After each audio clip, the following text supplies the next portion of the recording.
Now, proof that numbers can lie, especially if you're buying a used car. New technology is making it easier than ever for scammers to wind back odometers.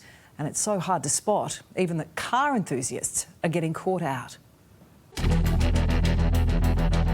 May have 200,000 kilometres on it. It may have been raced.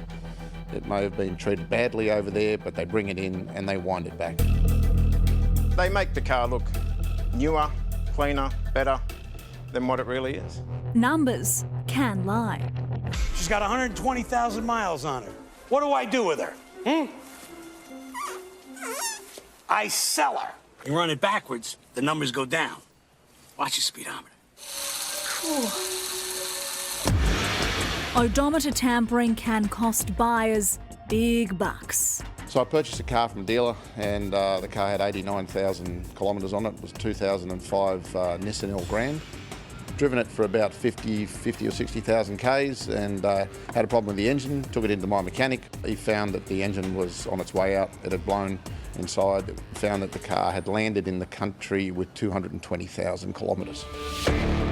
Sydney tradie and car enthusiast George was fast and furious.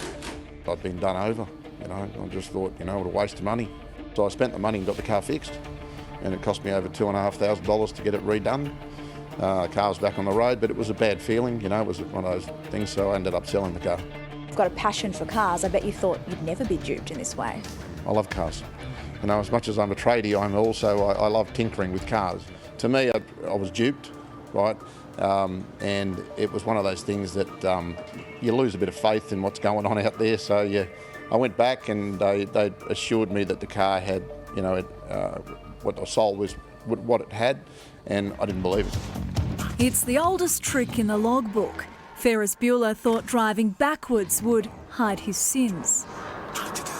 He knows the mileage, Ferris. He doesn't trust you? Never has, never will. Look, this is real simple. Whatever miles we put on, we'll take off. These days, all a fraudster needs is an odometer adjustment tool, and it looks like a TV remote. We found a variety available online for just a few $100s. We're standing in your workshop here at the moment. Is this something you're seeing more of? It's been around for a long time, but I think they've made it easier to get the equipment to change them.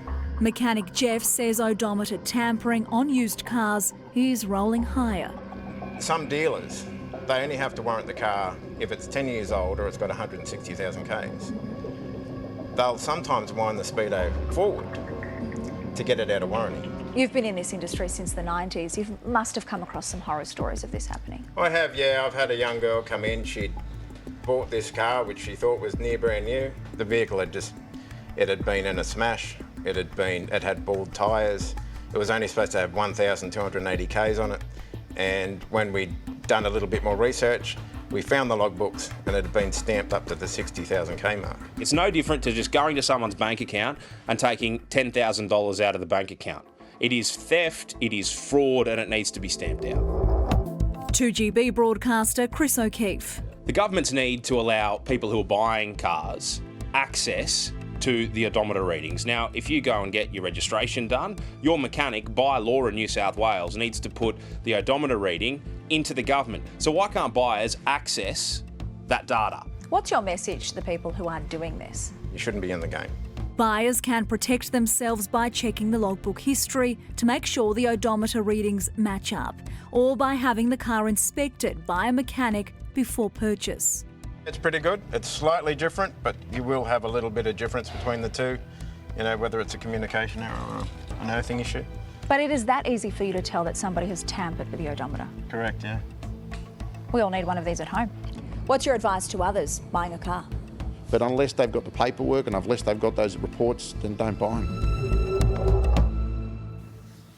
Yeah, it is good advice, and you can never be too careful.